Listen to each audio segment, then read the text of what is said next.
morning. It's Ginny and Tim in Escanaba at Diaz Tech. We're going to talk about the latest in the AT&T breach. So more news for you. Yep. And make sure you go to our website to sign up for our newsletter. So I don't think I share much news. I share mostly tips and stuff, but still useful tips that you can use for your productivity, your businesses and stuff like that. And plus you can sign up for your free security assessment there on our website. So what's the news, Tim? Well, you may have seen it in the news, you may not have, but I probably have just because I'm in the security space, so I kind of look for those security topic news headlines. Sometimes I see it. Yeah, but this one's pretty big because basically what happened was AT&T had a data breach, and they were kind of like, I don't want to say they were denying it, but they were kind of, it took a long while for to finally come out and admit that this actually happened, and so that's why they're kind of in the news now. Is it's a very large data set too. Over 70 million user accounts and all that kind of stuff. And so first, to just even start, I'll read the official statement from AT&T, which was on March 30th. They just put this out. So it's still relatively new. They're still investigating. They're still doing the details. So some of the stuff I'm saying is also just coming from other people who are kind of looking at it. So it's still not 100% exactly where it's all originating, but I'll go with some of the details we do have and some tips if you're an AT&T customer, things you can possibly do to maybe help protect yourself. How far back do you think? This was saying back from 2021. Okay. And then AT&T, and when here it says the data is from 2019. So we'll get into that a little bit. So if you go to AT&T's website, they have an official statement on March 30th. There might be a newer one now, depending on what, on that kind of stuff. But it's just in flux and it's kind of happening right now. So basically what AT&T said was AT&T has determined that the AT&T data specific fields were contained in a data set released on the dark web approximately 2 weeks ago. That was like the March 17th when it was first posted. While AT&T has made the determination, it is not yet known whether the data was originating from AT&T or one of its vendors. So they're trying to say it could be from us or it could be maybe a company we work for and they stole the data. They're still trying to figure out exactly where the data came from. With respect to the balance of the data set, which includes personal information such as social security numbers, the source of the data is still being assessed. So it's not just sometimes they get emails and passwords and that's it. This one's a little bit more severe because it had addresses, social security numbers, the whole 9 yards within this data was contained. So AT&T has launched a robust investigation supported by internal and external cybersecurity experts.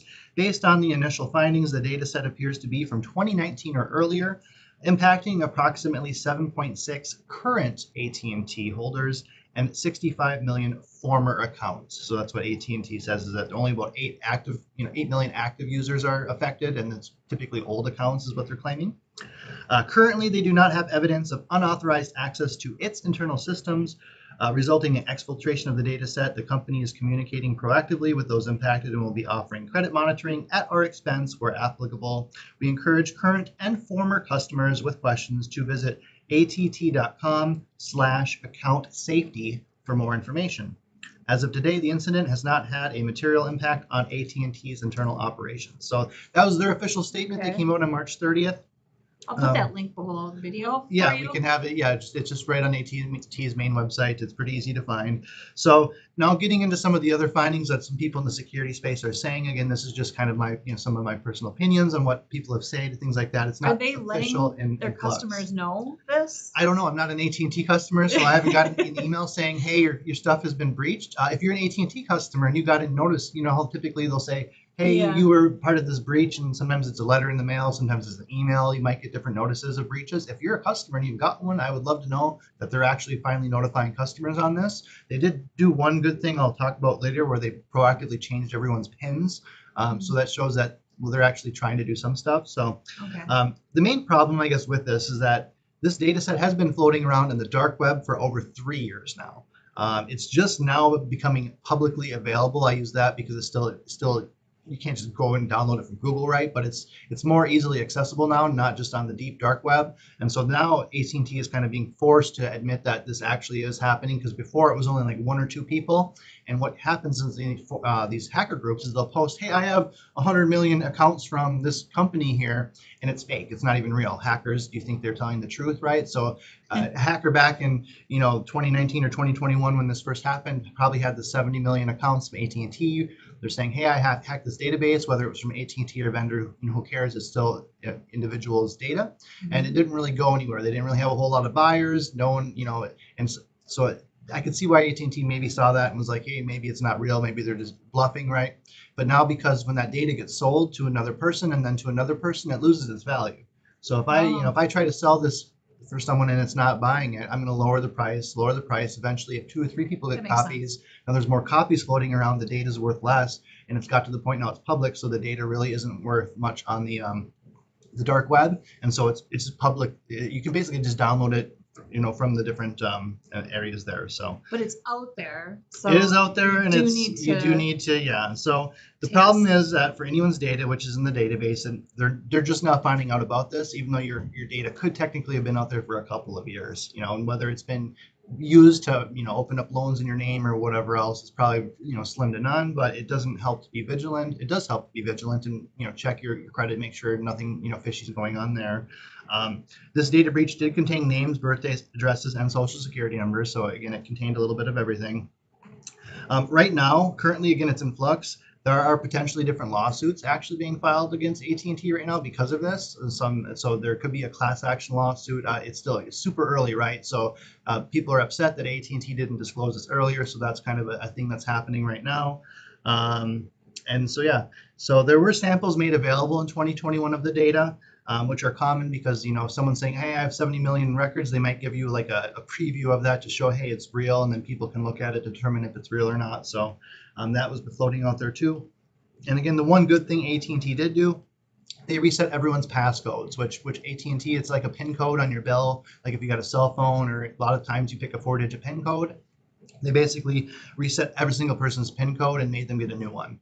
The problem with that is that, it's only a 4-character PIN code, so there's only 10,000 unique codes in a sense, you know what I mean? So it's like, it's not that secure, and people are lazy, right? So when you're asked to make a 4-digit PIN code, usually it's the last 4 of your social, maybe it's your birthday, your spouse's birthday, your address. It's very common and easy to figure out what that is. And so if you're a hacker and you're getting a profile of person, say I got Ginny's profile, right? So if I got this hacked set, I got Ginny's address, her social security number, her birthday, all that stuff's in this data. And so if I don't have the PIN code to make changes, I can very easily guess from the data I have available, trying to use that PIN code. So my advice to you is when you're doing these PIN codes, make it a completely random 4-digit number that has nothing to tie with anything that exists. So when someone gets a set of data on you, like a profile, they can't use existing data to try to break your PIN and potentially make changes.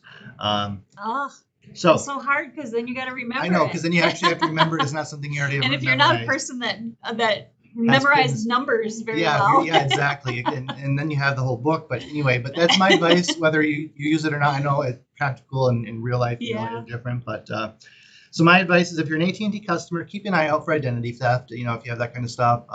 Some people were saying, like you were saying, someone who basically just has their credit frozen all the time, and they only unfreeze it when they want to take out loans. So I don't know, that could be an option potentially. I don't know how beneficial it is, but kind of makes sense. Yeah, it makes sense to me logically if no one can do anything until you authorize to unfreeze it. Maybe I haven't done that myself to know, but maybe. Or get identity theft protection. Yep, there's different services. I can't endorse one, but yeah. And then again, just make sure when you're doing those PIN codes, don't reuse them and all that kind of stuff. So that was kind of the latest in the AT&T breach. There'll probably be more information out by the time, even this video is out there too, because it's so happening, with the security space every day. There's new nuance being found, and this is how they got it. It wasn't AT&T servers. It was the vendor, which for some reason contained this. I don't know. They'll come up with the official details once they finish their investigation. But right now, currently, I just kind of wanted to get this out there. If you're an AT&T customer, just kind of be vigilant, checking your stuff just in case. And again, it could go back as far as 2021. So I would check, a little bit farther back maybe not just this year, but look to see if anything weird has happened in the past couple of years. Yeah, sounds good. So stay safe out there. Yeah. Go to our website and sign up for dstech.net. Sign up for our newsletter on dstech.net. Yep. And then also grab your free security assessment if you own a business, because we do have one out there. We have a galactic scan that's still free. Yep. So go out there and grab it. Stay safe. We'll see you next time.